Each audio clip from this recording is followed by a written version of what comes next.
Praise the lord. प्रभु यीशु मसीह के मीठे और मधुर नाम में आप सबों को जय मसीह की। आइए अब हम आज के वचन की तरफ जाएंगे और जिस वचन को मैंने पिछले हफ्ता अधूरा छोड़ा था और उसे हम आज पूरा करेंगे और प्रभु इस वचन के द्वारा हम सबों को बहुतायत की आशीषों से भरे। सूची आप दूसरी आज्ञा को पढ़ दे। तू अपने लिए कोई मूर्ति खोद कर ना बनाना, ना किसी की प्रतिमा बनाना, जो आकाश में या पृथ्वी पर या पृथ्वी के जल में है, तू उनको दंडवत ना करना और ना उनकी उपासना करना, क्योंकि मैं तेरा परमेश्वर यहोवा जलन रखने वाला परमेश्वर हूँ। और जो मुझसे बैर रखते हैं उनके बेटों पोतों और परपोतों को भी पितरों का दंड दिया करता हूँ। और जो मुझसे प्रेम रखते और मेरी आज्ञा को मानते हैं उन हजारों पर करुणा किया करता हूँ। तू अपने परमेश्वर का नाम व्यर्थ ना लेना, क्योंकि जो यहोवा का नाम व्यर्थ ले वो उसको निर्दोष ना ठहराएगा। आइए हम एक छोटी सी दुआ कर ले और उसके बाद आगे बढ़ेंगे। हालेलुया। धन्यवाद, स्तुति, बड़ाई, प्रशंसा, महिमा आपका करते हैं परमेश्वर पिता। आपका धन्यवाद देते हैं कि आपने अद्भुत और अपने प्रबल, जीवित और मीठे वचन के द्वारा हम सारे लोगों को अपनी ज्ञान की बातों को सीखने का मौका दिया परमेश्वर पिता। ये 10 आज्ञा जो पिछले दिनों से हम लोग सीखते आ रहे हैं परमेश्वर पिता, इस वचन के द्वारा हम सबों की बुद्धि, ज्ञान और समझ को खोलना, ताकि परमेश्वर पिता हम आपकी जो आज्ञाएं हैं उसे अपने अंदर बसाने पाए, वो हमारे अंदर रच बस जाने पाए और हम उसके अनुसार से अपने जीवन को जीने सके। ऐसी तू हमें करुणा देना परमेश्वर पिता। ये वचन हर एक लोगों को समझ में आने पाए, हर एक लोग सीखने पाए। आज हर सुनने वाले लोग परमेश्वर पिता खाली हाथ ना जाने पाए, जबकि बल्कि इस वचन की भरपूरी के साथ जाने पाए। सारी बातों के लिए आपको आदर, महिमा, प्रशंसा देते हुए प्रार्थना प्रभु यीशु मसीह के नाम से मांगते हैं। सुन और दया से स्वर्ग राज्य में ग्रहण कर। आमीन। मेरे प्रिय मसीही भाई बहनों और बच्चों, हम लोग पिछले सप्ताह से 10 आज्ञा के विषय में सीख रहे हैं और मैंने निर्गमन 20 अध्याय का 1 पद से 17 पद के बीच में पिछले दिनों पढ़ा कि पूरी 10 आज्ञाओं को पढ़ा और हम लोगों ने ये सीखा कि पहली 4 आज्ञाएं जो थी वो हमारा परमेश्वर के प्रति हमारा क्या कर्तव्य है उसके बारे में था, और अंतिम 6 आज्ञाएं जो है वो हमारे साथ दूसरे मनुष्यों के बीच का संबंध और हमारा दूसरे मनुष्यों के प्रति क्या कर्तव्य है उसको हम लोग आगे चलकर सीखेंगे और जानेंगे। तो मैं कोशिश कर रहा था कि पहली 4 आज्ञाएं मैं पिछले हफ्ता पूरा कर दूं, लेकिन ये हो नहीं पाया। सिर्फ और सिर्फ एक आज्ञा जो पहली आज्ञा थी उसे मैंने कवर किया था पिछले सप्ताह। आज हम लोग दूसरी, तीसरी और चौथी आज्ञा को सीखेंगे, समझेंगे, जिसमें हमारा परमेश्वर के प्रति क्या कर्तव्य होना चाहिए उसको हम जानेंगे।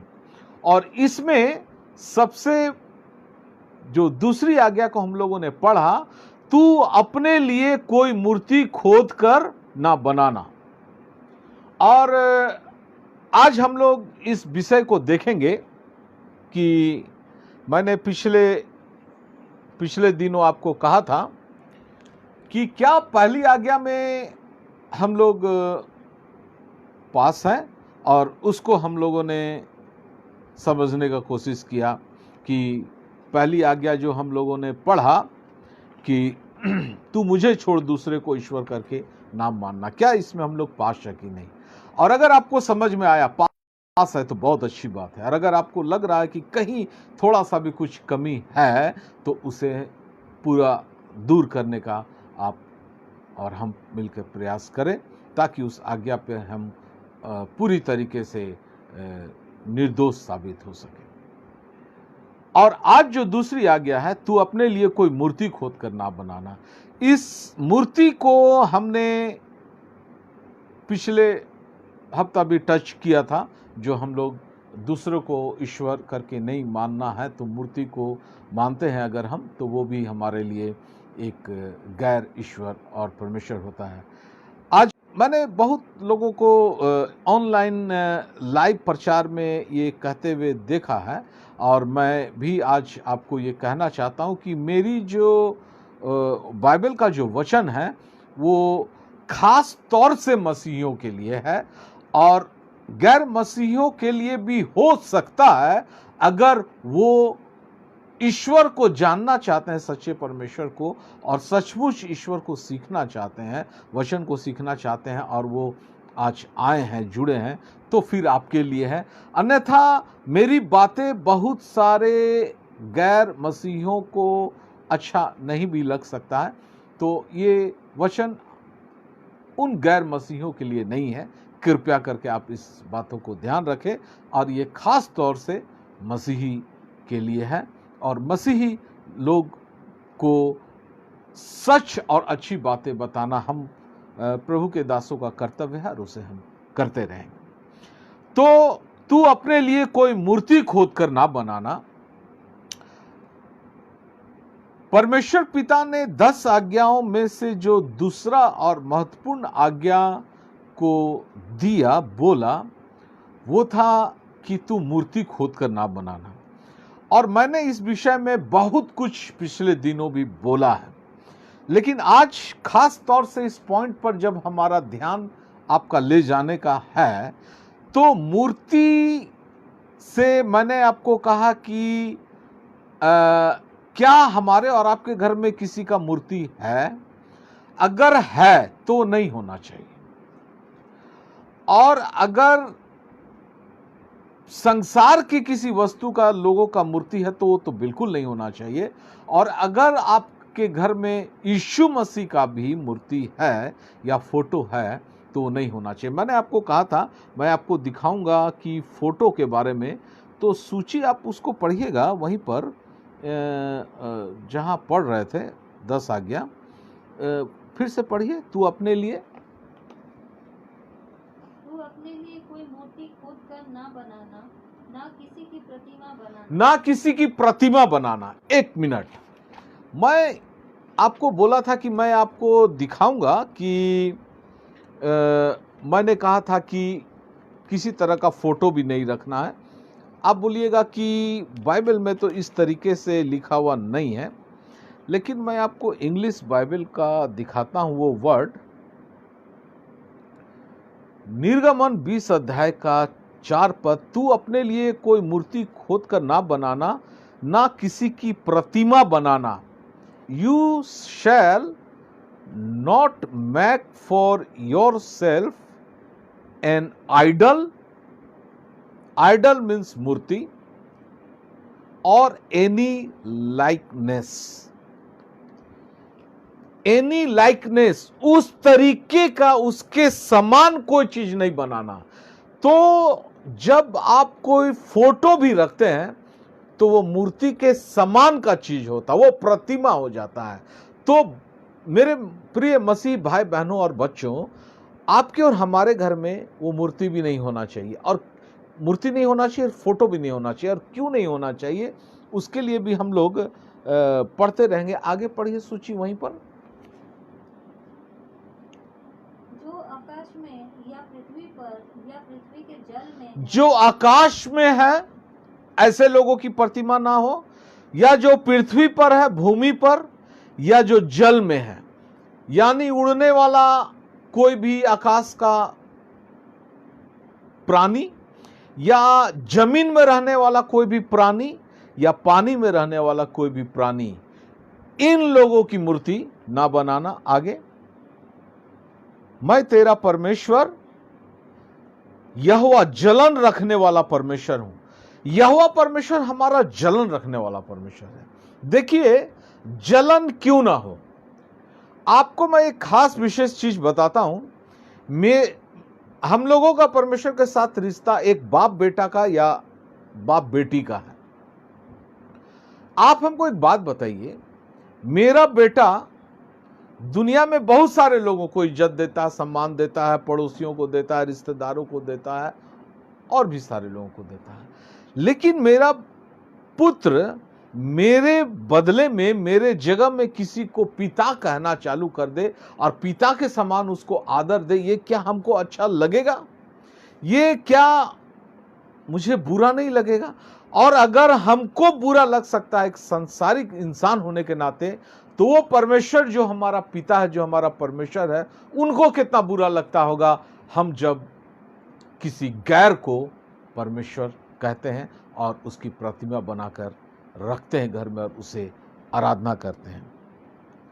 और आगे सोचिए, और जो मुझसे बैर रखते हैं उनके बेटों, पोतों और परपोतों को भी पितरों का दंड दिया करता हूं।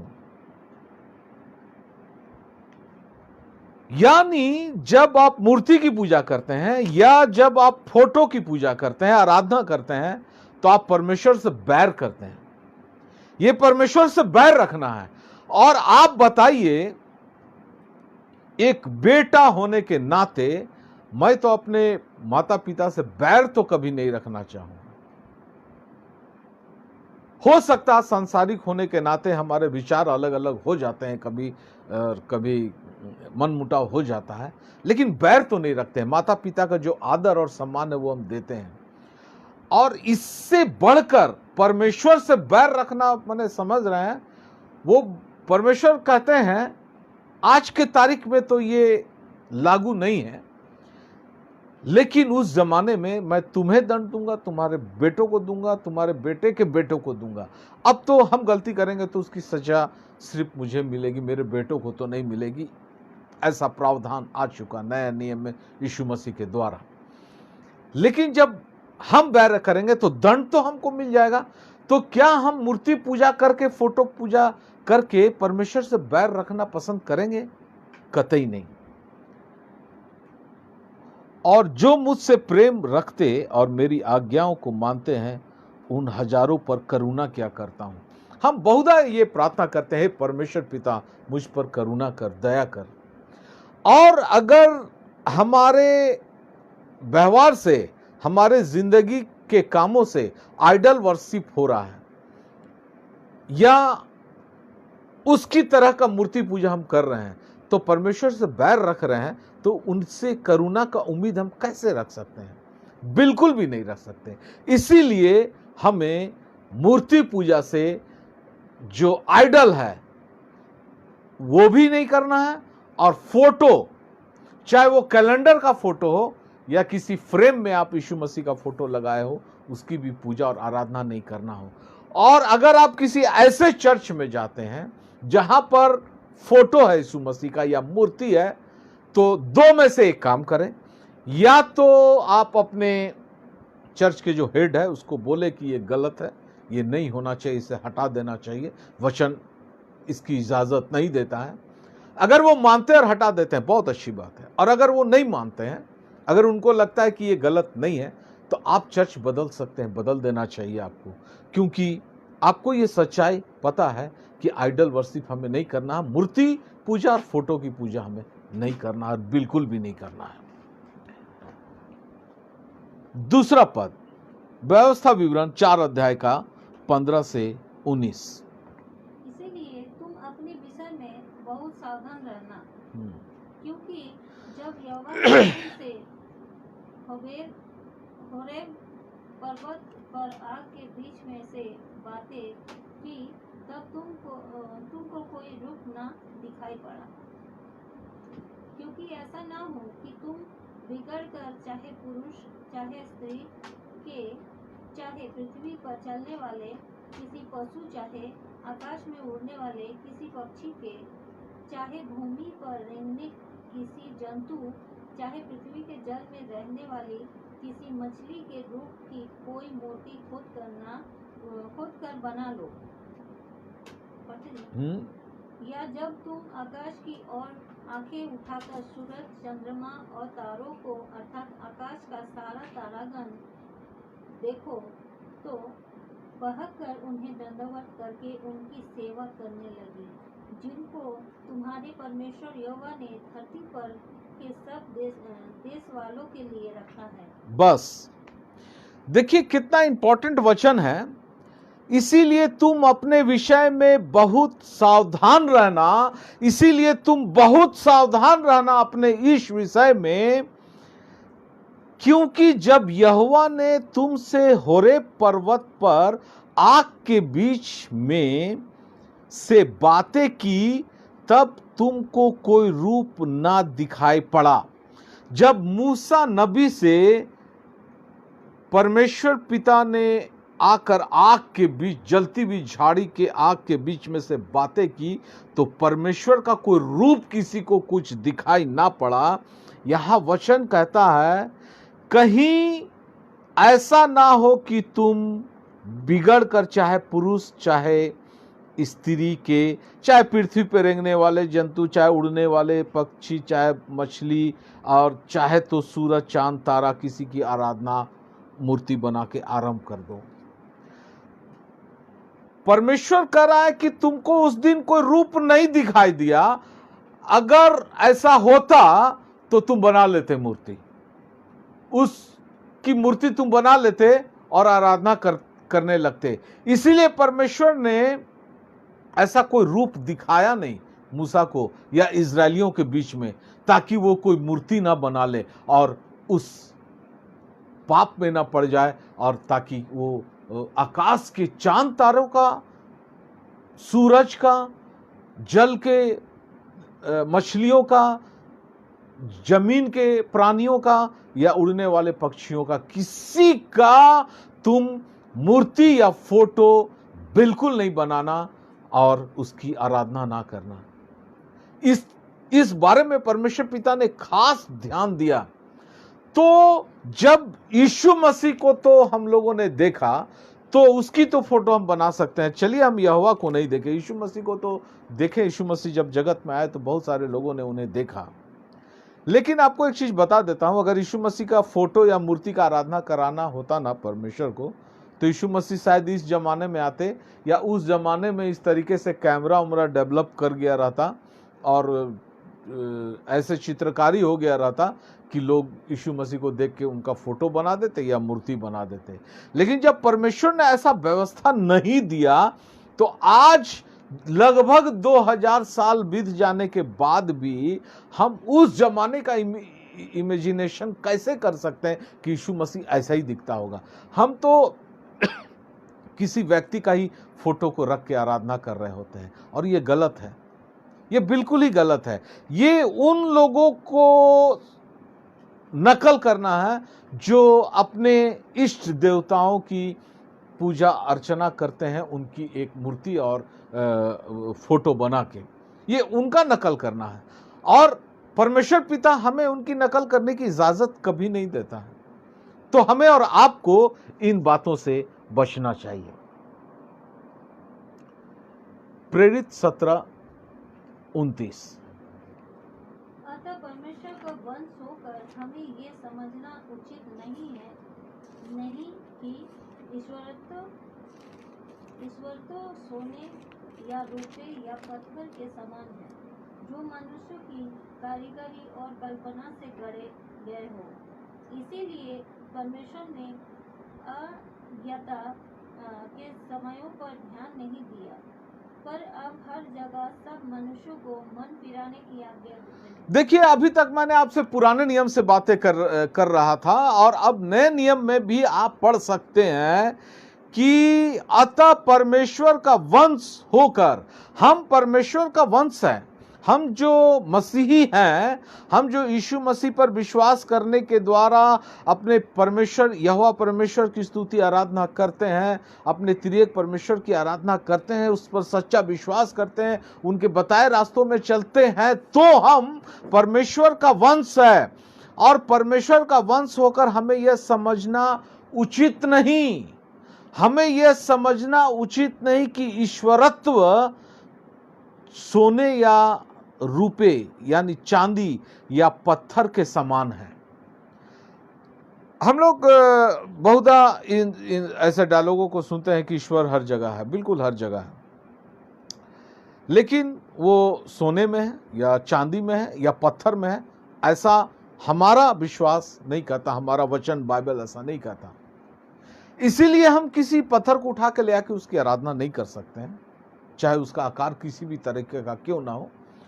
और आप देखिएगा कि बहुधा लोग जिनके पास बहुत पैसे होते हैं वो यीशु मसीह का फोटो बनाएंगे तो या मूर्ति बनाएंगे तो सोने चांदी का बना लेंगे, और गुंबद सोने चांदी का बना लेंगे और उसकी आराधना करेंगे। वो सोने चांदी के समान नहीं है, वो कोई पत्थर के समान भी नहीं है। हमारे झारखंड में एक आराधना होता है, खुदाई में कोई ढोरी माता का एक मूर्ति मिला, और लोग कहते हैं कि वो मरियम माँ का मूर्ति है, फोटो है, खुदाई में मिला है, और उसकी आराधना वहाँ करते हैं। साल में एक बार दो बार लोग वहाँ मेला लगता है, जाते हैं। कितना गलत तरीका है, क्या सोच है पता नहीं, लेकिन वचन तो ऐसा आज्ञा नहीं देता, वचन तो ऐसा बिल्कुल नहीं कहता। सोने या रुपए या पत्थर के समान नहीं है जो मनुष्य की कारीगरी और कल्पना से गढ़े गए हैं। जो भी मूर्ति हम बनाते हैं या जो भी फोटो बनाते हैं वो कारीगरी है, वो उसका स्किल है, वो उस तरह का कारीगर है कि वो बना देता है और वो कल्पना करता है, उसका सोच है ऐसा होना चाहिए। और जहां पर कारीगरी है और जहां पर कल्पना है तो फिर तो वहां पर परमेश्वर की आराधना नहीं हो सकती। हमारा परमेश्वर वचन कहता वो आत्मा है, वो उजियाला है और उसको कोई किसी ने देखा नहीं है। हम परमेश्वर को महसूस कर सकते हैं, हम परमेश्वर को जान सकते हैं, समझ सकते हैं वो क्या है, कौन है, कैसा है। आराधना में उससे जुड़ सकते हैं, अपनी आत्मा से परमेश्वर की आत्मा में हम जुड़ सकते हैं, लेकिन हम उसकी फोटो या मूर्ति को रख के आराधना नहीं कर सकते हैं। कारीगरी और कल्पना से गढ़े गए हो तो ऐसे आराधना से हमें और आपको बचना चाहिए। इफिसियों 5 अध्याय का 5 पद। क्योंकि तुम ये जानते हो कि किसी व्यभिचारी या अशुद्ध जन या लोभी मनुष्य की जो मूर्ति पूजक के बराबर है, मसीह और परमेश्वर के राज में मिरास नहीं। क्योंकि तुम यह जानते हो कि किसी व्यभिचारी या अशुद्ध जन या लोभी मनुष्य की जो मूर्ति पूजक के बराबर है, मसीह और परमेश्वर के राज में मिरास नहीं। मैं आपको समझाने का प्रयास कर रहा हूं कि क्या हम इस दूसरी आज्ञा में पास हैं या फेल हैं। आप में से बहुत जन बोलेंगे कि ब्रदर अंकल हम लोग तो इस आज्ञा में कम से कम पास हैं, क्योंकि मूर्ति पूजा तो हम नहीं करते हैं। मेरे घर में यीशु मसीह का कोई मूर्ति भी नहीं है और हमारे घर में कोई फोटो भी नहीं है और हम उसकी आराधना भी नहीं करते, हम तो पास हैं। लेकिन नया नियम बड़ा और गहरी बातों को बताता है कि व्यभिचारी और अशुद्ध जन और लोभी मनुष्य जो मूर्ति पूजक के बराबर है, परमेश्वर के राज में मिरास नहीं, यानी वो अनंत जीवन का वारिस नहीं, अनंत जीवन में वो जा नहीं सकता है। मूर्ति पूजा परमेश्वर के नजर में घोर अपराध है, बहुत बड़ा पाप है। आप अगर पुराना नियम को पढ़िएगा तो 2 महापाप, बहुत बड़ी पाप कही गई है। पहला मूर्ति पूजा, दूसरा व्यभिचार। तो हम मूर्ति पूजा तो नहीं करते हैं, लेकिन अगर हमारे में से किसी ने व्यभिचार का आदी है, चाहे वो घर के बाहर हो चाहे घर के अंदर, तो वो मूर्ति पूजा के बराबर है। अशुद्ध जन जिसके अंदर में बहुत सारी अशुद्धताएं हैं, चाहे वो नशे के सामान खाने से हो, चाहे अपने मुंह से गलत गंदी बातें बोलने से वो उन्होंने अपने आप को अशुद्ध किया है, तो फिर वो मूर्ति पूजा के बराबर है। उस पर जो अपराध, जो उस पर जो दंड दिया जाएगा वो मूर्ति पूजक का दंड ही दिया जाएगा। और जो लोभी मनुष्य है, जिसको लालच है, दूसरी की पत्नियों का लालच है, दूसरे के बच्चों का लालच है, दूसरी के धन संपत्ति का लालच है, दूसरे का घर का लालच है, दूसरे के गाड़ी घोड़े का लालच है, लालची व्यक्ति मूर्ति पूजक के बराबर है। तो आप और हम सोचिए, समझिए और बताइए, आप मुझे कमेंट में बताइए प्लीज कि अगर ये 3 अपराध आप और हमसे नहीं हो रहा है तो बहुत अच्छी बात है, और अगर हो रहा है तो फिर हम मूर्ति पूजक के बराबर है, हम मूर्ति पूजा ही के समान काम कर रहे हैं, और हमारे ऊपर में जो न्याय के दिन में जो दंड दिया जाएगा मूर्ति पूजक के बराबर ही दंड दिया जाएगा। तो ये 3 अपराध, व्यभिचारी, अशुद्ध जन और लोभी मनुष्य, ये काम हमें नहीं करना है, नहीं तो फिर हम मूर्ति पूजक ही कहलाएंगे। ले व्यवस्था 19 अध्याय 26 पद। तुम लहू लगा हुआ कुछ मांस ना खाना, और ना टोना करना, और ना शुभ या अशुभ मुहूर्तों को मानना। तू शुभ और अशुभ मुहूर्तों को मत मानना, यह भी एक मूर्ति पूजा के समान है, यह भी एक आइडल वर्शिप के समान है। बहुत लोग कहते हैं कि शुभ काम जो है वो हम बृहस्पति को नहीं करेंगे, शनिवार को नहीं करेंगे, तो हम जब घर से निकलेंगे तो मछली खा के निकलेंगे या मछली को देख के निकलेंगे, बिल्ली रास्ता काट देगा तो पार नहीं करेंगे, वो अशुभ हो गया। ये सब शुभ अशुभ मुहूर्तों को मानने वाले लोग अन्य जाति हैं, उनको मानने दीजिए। उनका अगर वही विश्वास है, अगर उनका वही सोच है तो उन्हें करने दीजिए। उनका न्याय के दिन उस बारे में परमेश्वर उनसे बात करेंगे, उस पर न्याय के दिन उनसे इन सवालों को उनसे पूछा जाएगा। लेकिन हम और आप जब जानते हैं परमेश्वर ने 7 दिन बनाए और 7 दिन हमारे लिए शुभ है, कोई भी दिन हमारे लिए अशुभ नहीं है, और ना कोई मुहूर्त शुभ और अशुभ है, तो उसको मानना भी हमारे लिए आइडल वर्शिप हो सकता है। इतने सारे कारणों से, चीजों से अगर हम बचेंगे तो हम कह सकते हैं कि हाँ ब्रदर, हाँ अंकल, परमेश्वर के वचन के अनुसार मैं मूर्ति पूजक तो नहीं हूं, मैं दूसरी आज्ञा में अपने आप को पास पाता हूं, और मैं चाहता हूं मेरे मसीह भाई बहन, आप लोग सारे लोग, हम लोग पहली आज्ञा में भी पास हो और दूसरी आज्ञा में भी पास हो जाए, और आगे चलकर हम लोग देखेंगे फिर तीसरी, चौथी, 10 आज्ञा तक कि हम लोग उन सारी आज्ञाओं में पास हो पाते हैं कि नहीं। आइए हम लोग तीसरी आज्ञा को पढ़ते हैं, सूची वहीं पर जहां 10 आज्ञा को हम लोग पढ़ रहे थे, निर्गमन 20 अध्याय।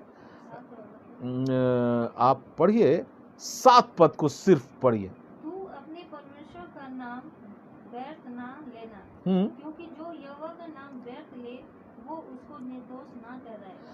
तू अपने परमेश्वर का नाम यूं ही व्यर्थ में नहीं लेना। तुम अपने परमेश्वर का नाम यूं ही व्यर्थ में ना लेना,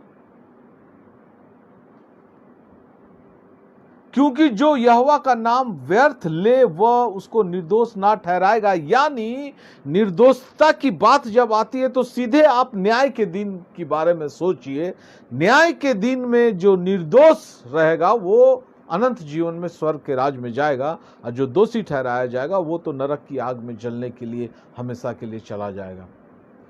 तो परमेश्वर का नाम हमको व्यर्थ में नहीं लेना है। ये खास बात इतने ध्यान से लिखा गया है जब आज्ञा के विषय में, तो हमको बड़ा ध्यान देना है इसमें। यूं ही व्यर्थ में परमेश्वर का नाम नहीं लेना है। क्या हम और आप पास है इसमें? आप और हम बोलेंगे कि ब्रदर, अंकल, इस आज्ञा में भी पास है, क्योंकि हम व्यर्थ में यूं ही तो नहीं लेते हैं। हम तो परमेश्वर का नाम लेते हैं जब घर में आराधना करते हैं तब, और या चर्च में जाते हैं तब, या बाहर में कभी परमेश्वर का नाम ले लिए तो अच्छा जान के ही लेते हैं, यूं व्यर्थ में तो नहीं लेते हैं। चलिए हम लोग देखते हैं कि क्या इस नियम में हम लोग पास हो जाते हैं। मत्ती 15 अध्याय का 8 और 9 पद। ये लोग होठों से तो मेरा आदर करते हैं, पर उनका मन मुझसे दूर रहता है। और ये व्यर्थ मेरी उपासना करते हैं, क्योंकि मनुष्य की विधियों को धर्मोपदेश करके सिखाते हैं। आप जब इसको पढ़िएगा तो परंपरा पालन का प्रश्न इसका हेडलाइन है 15 अध्याय का, और यहाँ पर ये लिखा हुआ है। जब आप 6 पद से पढ़िएगा तो तुमने अपनी परंपरा के कारण परमेश्वर का वचन टाल दिया। हे कपटियों, यशाया ने तुम्हारे विषय में यह भविष्यवाणी ठीक ही की है। ये लोग होठों से तो मेरा आदर करते हैं, पर उनका मन मुझसे दूर रहता है, और ये व्यर्थ मेरी उपासना करते हैं, क्योंकि मनुष्यों की विधियों को धर्म उपदेश करके सिखाते हैं। ये ओठों से तो मेरा आदर करते हैं। बिल्कुल हम लोग ओठों से परमेश्वर का, प्रभु यीशु मसीह का आदर करते हैं, बहुत अच्छी अच्छी बातें बोलते हैं। घर में जब आराधना करते हैं, फैमिली प्रेयर करते हैं, या कलीसिया के लोग आते हैं प्रेयर करते हैं, तब भी, जब हम कलीसिया में जाते हैं तब भी, और बाहर भी एकांत में भी जब हम परमेश्वर का नाम लेते हैं तो आदर से लेते हैं। हे महान परमेश्वर पिता, तेरा धन्यवाद हो, तेरी महिमा हो, तेरी बड़ाई हो, तेरी स्तुति हो, करते हैं। लेकिन ये लोग होठों से तो मेरा आदर करते हैं, इनका मन मुझसे दूर रहता है। मन परमेश्वर की तरफ लगता नहीं है। उसको जब आप आराधना का समय में बोलिएगा बैठने, तो उसको लगेगा कि उसको कोई सजा दे दिया गया है, 1 घंटा का, 2 घंटा का, 3 घंटा का। वो चाहता है किस तरीके से आराधना जल्दी से खत्म हो, चर्च खत्म हो, ताकि दुनिया में जाके अपना काम कर सके, घर जाके पुलाव मीट बना सके, या चर्च से निकल के अपने ड्यूटी में जाए, अपने बिजनेस में जाए, या अपने यार दोस्तों के साथ मिलने सके, या मार्केटिंग जाने सके। मन नहीं लग रहा है। अब मन नहीं लगना व्यर्थ की आराधना है। अगर आपको कलीसिया में, अपने घर की आराधना में मन नहीं लगता, परमेश्वर से मन का जुड़ाव नहीं होता है, आपका आत्मा पवित्र आत्मा के साथ जुड़ता नहीं है, तो आपकी आराधना व्यर्थ की आराधना है। यह वचन कह रहा है। इसीलिए हम लोगों ने 10 आज्ञा में तीसरी आज्ञा को पढ़ा कि तू परमेश्वर का नाम व्यर्थ नहीं लेना। और अगर हम कलीसिया में या घर की आराधना में परमेश्वर का नाम ले रहे हैं और मन नहीं लग रहा है, तो हम व्यर्थ ले रहे हैं। खास इस बात को समझने का जरूरत है। और ये व्यर्थ मेरी उपासना करते हैं, क्योंकि मनुष्यों की विधियों को धर्म उपदेश करके सिखाते हैं। यहूदियों के बीच में उनका बहुत सारे धार्मिक किताबें हैं, जैसा तौरा, जबूर, आप सुनिएगा, बहुत सारे भविष्यवक्ताओं की पुस्तकें हैं। लेकिन उनके पास और भी बहुत सारी पुस्तकें हैं जो उन्होंने बिना धार्मिक चीज़ों के लिख दिया है। उसका नाम क्या है मुझे याद नहीं आ रहा है, मुझे याद आएगा कभी बताऊंगा। उनकी कुछ और भी पुस्तक है जिसमें मनुष्यों के द्वारा बनाई गई विधियां ही लिखी हुई है, और उसको वो लोग मानते हैं। आज हमारे कलीसिया में बहुत सारी विधि आप देखिएगा, कुछ चर्चेज में प्रार्थना कर, तालमुद एक किताब का नाम है, और भी बहुत सारी किताब का नाम। प्रार्थना करते हैं तो किताब को पढ़ के आराधना करते हैं। चर्च में बैठे हैं तो फोटो को देख के आराधना करते हैं, मूर्ति को देख के करते हैं, उसको नमस्कार करते हैं, प्रणाम करते हैं। ये मनुष्यों की बनाई गई विधि है। आराधना हमारी आत्मा से परमेश्वर की आत्मा का जुड़ाव है, और वो मन से हो सकता है, वो आत्मा से हो सकता है। आप विधि के साथ करेंगे तो नहीं हो सकता है। अब मनुष्यों की बनाई गई विधि, डॉक्ट्रिन जो चर्च में बहुत सारे हैं, अच्छे डॉक्ट्रिन बहुत सारे चर्चों का है, कुछ कुछ चर्चों का डॉक्ट्रिन अच्छा नहीं है, और वहां आप ईश्वर से नहीं जुड़ पाएंगे, मन से आराधना नहीं कर पाएंगे। कुछ लोगों का चर्च आधा घंटा, 45 मिनट का, 1-1 घंटा का होता है। मुझे नहीं पता चलता 1 घंटा में कैसी आराधना कर लेते हैं, कौन सी आराधना कर लेते हैं, पता नहीं। उनको जाने आने में वो तो 15 मिनट लेट से जाएंगे, और या आधा घंटा लेट से जाएंगे, और 15 मिनट पहले निकल जाएंगे। तो आराधना में बैठे कितने देर में? वो खाली एक विधि को अपना रहे हैं कि चर्च जाना है, पैर चर्च की बिल्डिंग के अंदर रख देना है, चर्च हॉल के अंदर रख देना, चेयर में बैठ जाना, अपना उपस्थिति दर्ज करा देना। जैसे स्कूल में पूछता है लोग कि फलना आदमी आया, यस सर, तो वैसे परमेश्वर पिता पूछा, आया था तुम? Yes sir. उससे ज्यादा तो कुछ नहीं कर रहे हैं। वो एक विधि के तहत चर्च जा रहे हैं या परमेश्वर की आराधना कर रहे हैं। मन उनका नहीं लग रहा परमेश्वर से, वो व्यर्थ उपासना कर रहे हैं। अब व्यर्थ उपासना करने वाले लोगों को परमेश्वर क्या कहता है? उसको न्याय के दिन में दंड मिलेगा, दंड से बच नहीं पाएगा वो। मत्ती 7:21। जो मुझसे हे प्रभु करता है, उनमें से हर एक स्वर्ग के राज्य में प्रवेश न करेगा, परंतु वही जो मेरे स्वर्गीय पिता की इच्छा पर चलता है। उस दिन बहुत से लोग मुझसे कहेंगे, हे प्रभु, क्या हमने तेरे नाम से भविष्यवाणी नहीं की, और तेरे नाम से दुष्टात्माओं को नहीं निकाला, और तेरे नाम से बहुत से आश्चर्यकर्म नहीं किए। जो मुझसे हे प्रभु कहता है, उनमें से हर एक स्वर्ग के राज में प्रवेश नहीं करेगा। आप पढ़िएगा, झूठे भविष्यवक्ताओं से सावधान रहो। और ऊपर में लिखा है, जैसा पेड़ वैसा फल, तुम उनके फलों से तुम उन्हें पहचान लोगे। हम लोग सोचते हैं कि जो बराबर हे प्रभु हे धन्यवाद प्रभु, स्तुति प्रभु, बड़ा है प्रभु करता रहता, वो सब स्वर्ग जाएगा। सब नहीं जाएगा। कुछ लोग तो मन से कर रहे हैं, कुछ लोग मन से नहीं कर रहे हैं। आखिर वो लोग बोलेंगे कि प्रभु यीशु मसीह कहे कि तुम दूर हो, दुष्ट, नरक में चले जाओ, मेरे सामने से चले जाओ। बोलेंगे आपके नाम से तो बहुत बड़े बड़े काम किए। क्या काम किए पता है? भविष्यवाणी की, दुष्ट आत्माओं को निकाला, और आपके नाम से बहुत बड़े बड़े आश्चर्यकर्म काम किए। उनको प्रभु यीशु मसीह कहा मेरे सामने से चले जाओ, क्योंकि उनकी उपासना व्यर्थ की उपासना थी, उनके फल अच्छे नहीं थे। अगर हमारे और आपके फल अच्छे नहीं है तो हमारा उपासना व्यर्थ है। अगर पवित्र आत्मा का 9 फल, प्रेम, धीरज, कृपा, भलाई, संयम, आप 9 फल जानते हैं तीमुथियुस में, आपने अगर आपके अंदर में वो नहीं पाया जाता है, आपकी आराधना व्यर्थ की आराधना है। और व्यर्थ की आराधना से परमेश्वर घृणा करता है। और हर वो व्यक्ति जो दिन रात हे प्रभु करता है और व्यर्थ की उपासना करता है, उसके मन में प्रभु नहीं बसा हुआ है, वो अपनी आत्मा को परमेश्वर की आत्मा से जोड़ नहीं पाता है, उसकी वो आराधना व्यर्थ की आराधना है। और न्याय के दिन वो दंड पाने से बच नहीं पाएगा। लय व्यवस्था 19 अध्याय 12 पद। तू मेरे नाम की झूठी शपथ खा के अपने परमेश्वर का नाम अपवित्र ना करना। कुछ लोग परमेश्वर के नाम की झूठी शपथ खा लेते हैं। कोई काम बोलिए तुमने ये किया था, नहीं किए थे, परमेश्वर की शपथ खा के कहता हूं, प्रभु यीशु मसीह के नाम से मैं कहता हूं, प्रभु जानता है कि हम सच बोल रहे हैं कि झूठ बोल रहे हैं। ऐसा झूठा काम नहीं करना। अगर आप सच में सही बोल रहे हैं तो आप ऐसे ही बोलिए कि मैं सच बोल रहा हूं। लेकिन परमेश्वर के नाम लेकर झूठी शपथ खाना, यह व्यर्थ की बातें हैं, और ये व्यर्थ की बातें हमें न्याय के दिन दंडित करेगी। गिनती 20 अध्याय 12 पद। परंतु मूसा और हारून से यहोवा ने कहा, तुमने जो मुझ पर विश्वास नहीं किया और मुझे इस्राएलियों की दृष्टि में पवित्र नहीं ठहराया, इसीलिए तुम इस मंडली को उस देश में पहुंचने ना पाओगे जिसे मैंने उन्हें दिया है। बस मूसा को परमेश्वर ने कहा, इजरायली लोग पानी के लिए कुड़कुड़ा रहे थे। मूसा बहुत क्रोधित हुआ, परमेश्वर से बात किया। परमेश्वर ने कहा कि ये छड़ी ले जा और चट्टान से बातें करना, वो तुम्हें पानी देगा। मूसा गया क्रोध में, छड़ी 2 बार मारा, चट्टान से पानी निकला। परमेश्वर का बात को डिनाई करके वो पानी फिर भी निकला। लोग प्यासे थे, लोगों को पानी मिला, लोग तृप्त हुए। लेकिन परमेश्वर दंड दिया, अब तुम कनान देश जो मैंने तुम्हें बोला था ले जाने के लिए मेरे लोगों को, अब तुम उसमें प्रवेश नहीं कर पाओगे। अब तो यहोशू जाएगा वहां, तुम नहीं जा पाओगे।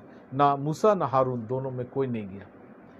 आप जानते हैं परमेश्वर की आज्ञा का उल्लंघन कर दिया था।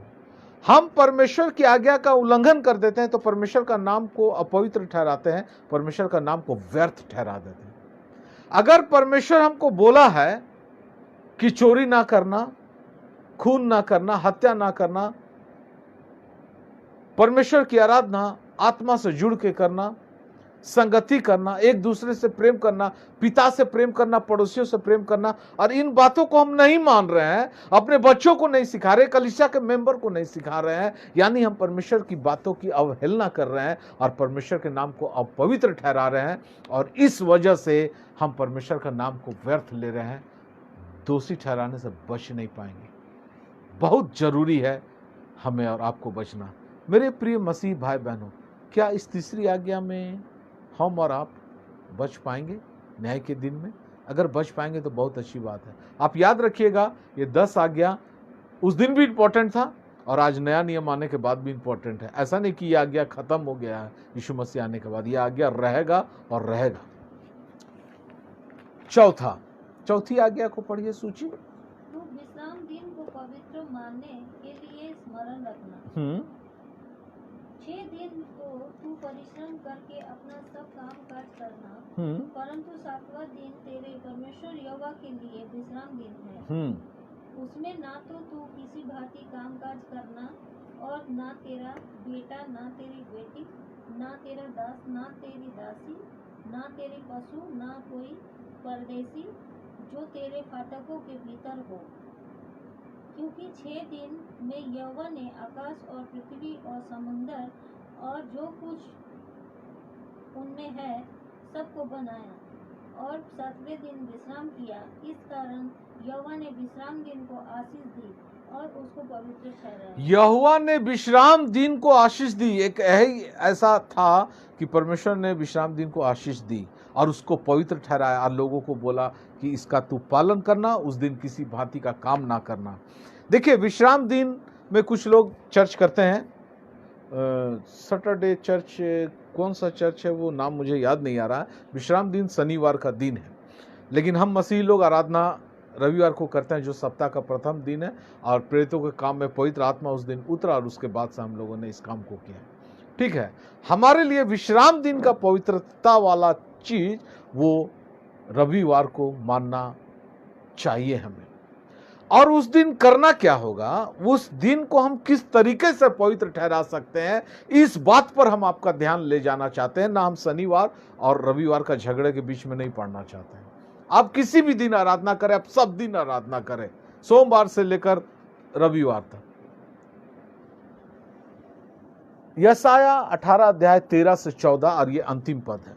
यदि तू विश्राम दिन को अशुद्ध न करे, अर्थात मेरे उस पवित्र दिन में अपनी इच्छा पूरी करने का यत्न न करे, और विश्राम दिन को आनंद का दिन और यहोवा का पवित्र किया हुआ दिन समझकर माने, यदि तू उसका सम्मान करके उस दिन अपने मार्ग पर चले, अपनी इच्छा पूरी ना करे और अपनी ही बातों में ना बोले, तो तू यहोवा के कारण सुखी होगा, और मैं तुझे देश के ऊंचे स्थान पर चलने दूंगा। मैं तेरे मूल पुरुष याकूब के भाग की उपज में से तुझे खिलाऊंगा, क्योंकि यहोवा ही के मुंह से ये वचन निकला है। तब तू यहोवा के कारण सुखी होगा। यदि तू विश्राम दिन को अशुद्ध ना करे, आप और हम मसीही होने के नाते रविवार का दिन, आराधना का दिन को अशुद्ध ना करे, अर्थात मेरे उस पवित्र दिन में अपनी इच्छा पूरी करने का यत्न ना करे, हम रविवार को अपनी इच्छा पूरी करने का यत्न ना करे। आज बहुत नींद आ रहा, उठने का मन नहीं कर रहा, चर्च नहीं जाएंगे। आज अच्छा एक ही दिन तो मिलता है अच्छा खाना पकवान बना के खाने का, एक ही दिन मिलता है, इतना कपड़ा धोना है, मार्केटिंग करना है, उस दिन भी आराधना में इतना लेट होता है, हम नहीं जाएंगे। अपनी इच्छा पूरा करने का बारे में ना सोचे और विश्राम दिन को आनंद का दिन मनाए। मुंह फुला के चर्च नहीं जाए, मुंह गंभीर करके नहीं जाए। वो आनंद का दिन है, क्योंकि हम परमेश्वर से मिलने जा रहे हैं, हम परमेश्वर की नजदीक जा रहे हैं, हम परमेश्वर के लिए संगति करने जा रहे हैं। वो हमारे लिए आनंद का दिन होना चाहिए और यहोवा का पवित्र किया हुआ दिन समझकर माने। यदि तू उनका सम्मान करके उस दिन अपने मार्ग पर ना चले, अपनी इच्छा पूरी ना करे और अपनी ही बातें ना बोले, उस दिन तू सम्मान करे और अपने मार्ग में ना चले, जो अपना मार्ग तुम सोच के रखे उस पे ना चले, परमेश्वर के मार्ग में चले और उस दिन का सम्मान करे और अपनी ही बात ना बोले, परमेश्वर की बातें उस दिन बोले, तो परमेश्वर के कारण तू सुखी होगा। और अगर आप बहुत जगह में पढ़ेंगे तो उस दिन परमेश्वर के भवन में एकत्रित होते थे यहूदी, और हमें और आपको भी परमेश्वर के भवन में एकत्रित होना होगा, आराधना करना होगा, बलिदान चढ़ाना होगा। उस दिन बलिदान का प्रथा था, बहुत सारे बलिदान थे, मेल बलि, पशु बलि, होम बलि। आज हमारे लिए बलिदान है बहुत सारे, जो हम आराधनालय में जाके करते हैं, घर में भी करते हैं। होठों का बलिदान, स्तुति रूपी बलिदान, विश्वास रूपी बलिदान, उस बलिदान को चढ़ाना है। और ये तब करके हम विश्राम दिन को पवित्र ठहरा सकते हैं। जो दिन हम लोगों ने ठहराया परमेश्वर के भवन में एकत्रित होने के लिए, रविवार के दिन को विश्राम दिन के समान मानते हुए उसको पवित्र ठहराना है। और अगर हम ठहराएंगे तो हम परमेश्वर के लिए सुख का कारण हो सकते हैं। परमेश्वर हमें सुख से भरपूर करेगा और हमारे पूर्वज, मूल पुरुष जो अब्राहम, इसहाक, याकूब के लिए जो परमेश्वर ने आशीष दी थी, वो आशीष हम और आप पा सकते हैं, और तब हम इस चौथे आज्ञा में भी पास हो सकते हैं।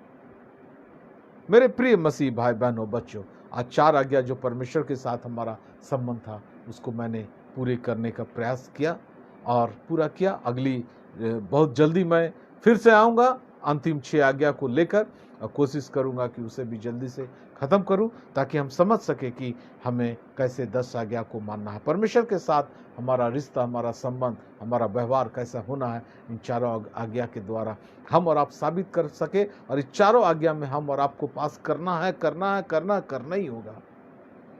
और हम पवित्र आत्मा का सहायता मांगे, मदद ले, और हम अपनी ताकत से, अपनी इंसानी ताकत से परमेश्वर की आज्ञाओं का पालन नहीं कर सकते, फेल करेंगे।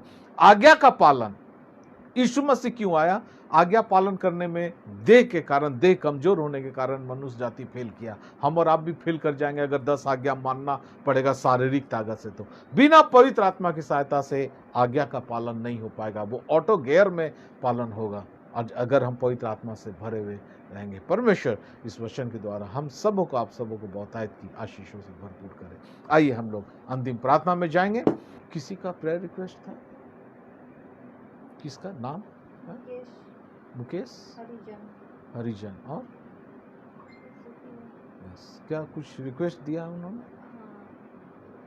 Please sir prayer for my brother Rakesh भैया, उसका पुलिस केस कोर्ट में चल रहा है। प्लीज सर प्रेयर करो, पुलिस केस खत्म हो जाए। मुकेश हरिजन। ठीक, आइए हम लोग प्रार्थना करें। हालेलुया, धन्यवाद, स्तुति, बड़ाई, प्रशंसा, महिमा आपका करते हैं। हे आकाश और पृथ्वी के रचयिता परमेश्वर पिता, हम मनुष्य जाति को बनाने वाला पिता, हम मनुष्य जाति के अति पापी हो जाने के बावजूद हमारे उद्धार के लिए एक व्यवस्था को करने वाला पिता, अपने प्यारे पुत्र का बलिदान देकर हमें बचा लेने वाला पिता, इतना प्रेमी परमेश्वर। हम जब लाख कष्ट में, दुख में रहते हैं परमेश्वर पिता, तो आपने जब हमसे इतना प्रेम किया, अपने पुत्र का बलिदान दे दिया, तो आज तो आप हमें अकेला नहीं छोड़ सकते, हमें दूतकार नहीं सकते परमेश्वर पिता। हम रोते और गिड़गिड़ाते हुए आपके पास आना चाहते हैं, आते हैं परमेश्वर पिता। हमारे पापों को क्षमा कर, हम पर दया कर, अपनी करुणा कर। उन सारी बातें जो आपके वचन में लिखी हुई है, उन सारी बातों का हम पालन करना चाहते हैं, हमसे नहीं हो पाता एक इंसान होने के नाते। पवित्र आत्मा का दान दे, हमें पवित्र आत्मा से भर दे, ताकि पवित्र आत्मा हमें अपने कंट्रोल में ले ले। हम अपने आप को पवित्र आत्मा के हाथों में सौंप देते हैं परमेश्वर पिता, कि वही हमें चलाए, तब हमसे ये सारी आज्ञाएं पालन होने पाए। प्रार्थना करते हैं परमेश्वर पिता, जितने लोगों ने अपने प्रेयर रिक्वेस्ट को दिया, उनकी जो भी समस्याएं हैं परमेश्वर पिता, अगर वो बीमारी से ग्रसित है तो उनको परमेश्वर पिता एक चंगाई को देना पिता। अगर वो किसी समस्याएं में है तो परमेश्वर पिता उन्हें उन समस्याओं से निकालना।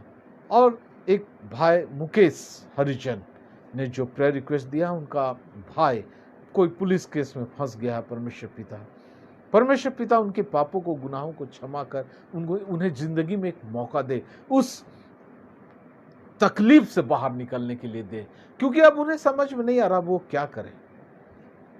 लेकिन जब इंसान को समझ में नहीं आता तो परमेश्वर पिता आप तो सब कुछ जानते हैं, उन्हें इस परमेश्वर पिता मुश्किल घड़ी में बाहर निकाल ले परमेश्वर पिता। हम सबों को, मुझे, मेरे पूरे परिवार को और सारे सुनने वाले लोगों को और ऑर्गेनाइजिंग कमेटी के सारे लोगों को परमेश्वर पिता, हम लोगों ने जो ये 4 आज्ञाएं सीखी, समझा, इन 4 आज्ञाओं में परमेश्वर पिता पास होने के लिए मदद करना। पवित्र आत्मा की सहायता से हम इन आज्ञाओं से को पास होने सके और शैतान को हराने सके। सारी बातों के लिए आपको आदर, महिमा, प्रशंसा देते हुए ये छोटी सी विनती प्यारे प्रभु यीशु ख्रिस्त के नाम से मांगते हैं। सुन और दया से स्वर्गराज में ग्रहण कर। आमीन, आमीन, आमीन। Praise the Lord. सबों को जय मसीह की। परमेश्वर पिता आप सबों पर अपनी बहुतायत की अनुग्रह और दया करे। आमीन।